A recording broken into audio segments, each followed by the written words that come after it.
Gerakan Kuasa Rakyat Malaysia G57 membuat laporan polis hadir ke Balai Polis Dangwangi ke atas Datuk Seri Syafiq Apdal. Ada 4 laporan yang kita buat hari ini. Syafiq Apdal termasuk juga orang suruhan Syafiq bernama Ismail Bungsu dan Nordin. Pertamanya ini laporan yang kita buat ini adalah susulan video yang telah yang ditularkan oleh Jufazli Syekh Ahmad, di mana beberapa video yang telah dimuat turun oleh Jufazli ini telah menuduh Syafiq Apdal sebagai ejen Filipina. Kita harus ingat kerajaan Filipina baru-baru ini telah berhasrat untuk memasukkan Sabah sebahagian daripada wilayah Filipina dalam pasport antarabangsa mereka. Jadi dan juga amat mengejutkan sebab Jufazli ini yang kita tahu sebelum ini agak pro kepada Syafiq, dan ada sumber-sumber yang kita terima. Sebenarnya Jufazli ini pernah dibiayai oleh itulah orang-orang Syafiq Apdal. Jadi sudah tentu Jufazli ini tidak akan berani membuat tuduhan kalau dia tidak ada bukti yang cukup. Sebab itu tiap kali tampil hari ini meminta pihak polis supaya menyiasatlah tuduhan ini, sebab dia telah viral dan telah menggusarkan rakyat khususnya di Sabah. Sebab ialah bagi mengimbau kembali, Sabah ini pernah diceroboh oleh pengganas Jamalul Kiram. Jadi itu yang kita minta lah pihak polis supaya mereka dapat menyiasat tuduhan itu. Video ini telah tular, jadi seharusnya ada tindak balaslah daripada pihak berkuasa untuk menyiasat benda ini sama ada betul atau tidak sebaliknya kan. Sebab sehingga ke hari ini Syafiq masih lagi belum menyaman, ataupun orang-orang Syafiq belum saman lagi Jufazli. Kalau benar perkara berita ni ataupun tuduhan ini tidak betul, saman lah. Itu yang kita minta kan, kalau tidak ada sehingga ini. Okey, yang keduanya, kami juga tampil membuat laporan meminta agar pihak polis dapat menyiasat sebab ada dakwaan-dakwaan tertentu yang mengatakan bahawa ekonomi negeri Sabah ini telah disabotaj. Di mana KDNK kita sebelum Syafiq ambil alih, ini keluaran KDNK kita adalah 8.2%. Tapi selepas Syafiq mengambil alih kerajaan negeri Sabah 2018 jatuh menjunam kepada 1.5, dan 2019, 2018 1.5, 2019 0.5, lebih rendah daripada Melaka dan Perlis.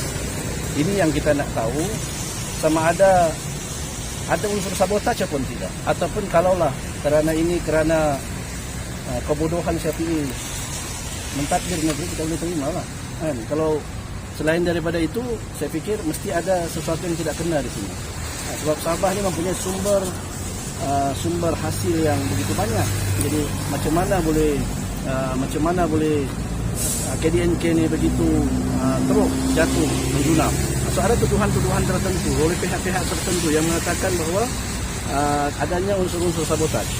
So itu kita minta supaya pihak polis supaya dapat menyiasatlah sama ada tuduhan ini betul atau sebaliknya. Dan yang ketiganya, kami juga tampil membuat laporan polis hari ini sebab sekarang ini ialah demam politik di Sabah sedang bermula, dan saya tengok mereka telah jadikan kambing hitam Tan Sri Musaman.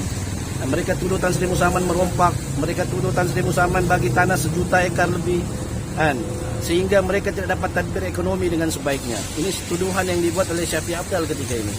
Jadi ini satu tuduhan yang jelek, ini satu tuduhan yang jahat. Apa kena mengena dengan Tan Sri Musa? Bukan dia bukan lagi ketua menteri, kan? Selama lebih kurang 26 bulan. Lebih kurang 26 bulan Syafiq mengetuai negeri Sabah, kan? Tidak timbul isu tanah yang seperti tuduhan yang sekarang ni dia buat, kan?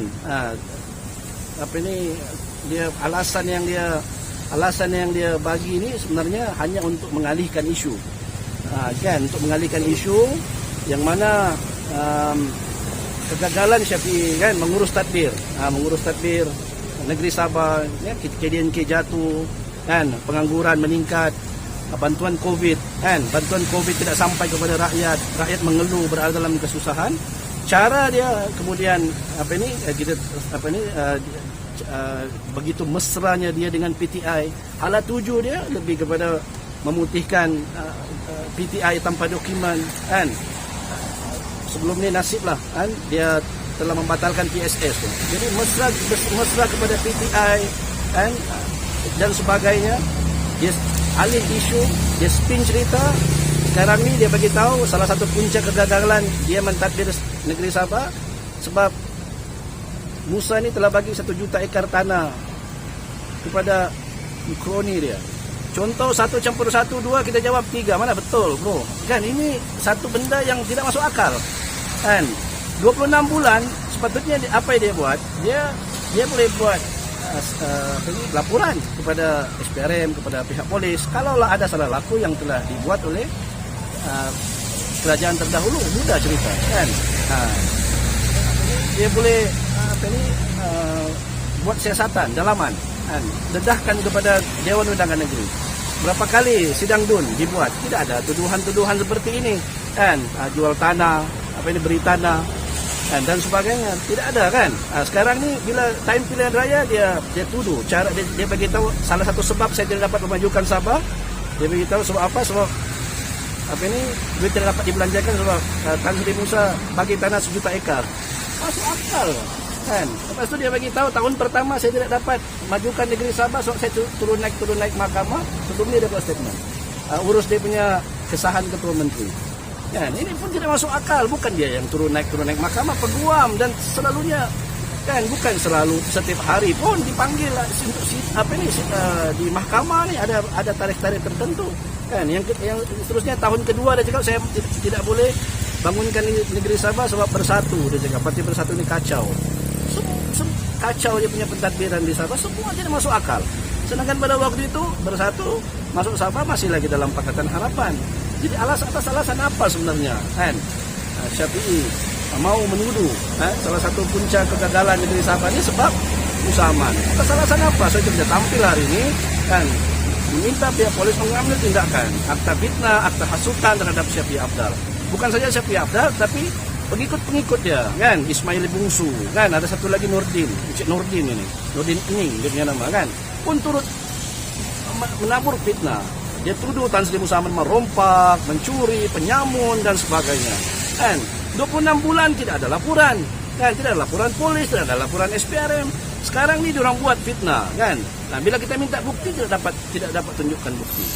Akhir sekali kami juga dalam laporan ini kan, agak panjang laporan ini, agak sedikit panjang kan. Kami juga meminta supaya pihak polis dapat mengambil tindakan kepada pemimpin warisan ini yang telah menghina Sultan. Kan? Sebenarnya laporan polis telah dibuat ke atas pemimpin warisan ini, Ismail Bungsu nama dia. Dia telah memfitnah raja di sini. Apa dia beritahu? Raja ni ahli neraka, kan? Raja pembunuh, kan? Dia beritahu raja ni Tuhan, seolah-olah macam tu, sehingga kita tidak perlu sembah, kan?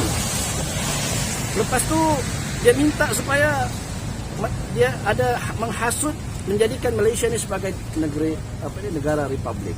Laporan polis telah dibuat oleh Ketua Pemuda UMNO Tuaran Sabah, tetapi tidak ada tindakan dibuat. So itu kita tampil hari ini membuat tindakan susulan dan bagi meminta agar penama Ismail Bungsu ini dapat dihadapkan ke mahkamah kerana jelas telah memfitnah Sultan dan Agung yang ada sekarang ni di negara kita ni. Dan akhir sekali kami meminta supaya fitnah ini dapat ditangani dengan sewajarnya kan. Sebabnya kalau tidak ditangani kan, apa yang berlaku harus diingat, Tan Sri Musa ini dia ada penyokong dia sendiri.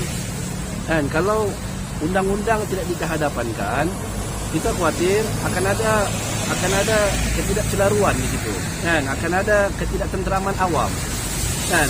Kita takut mereka bertindak atas undang-undang mereka sendiri, sedangkan undang-undang cukup, ada lengkap dah, akta fitnah, kan? Akta hasutan, kan?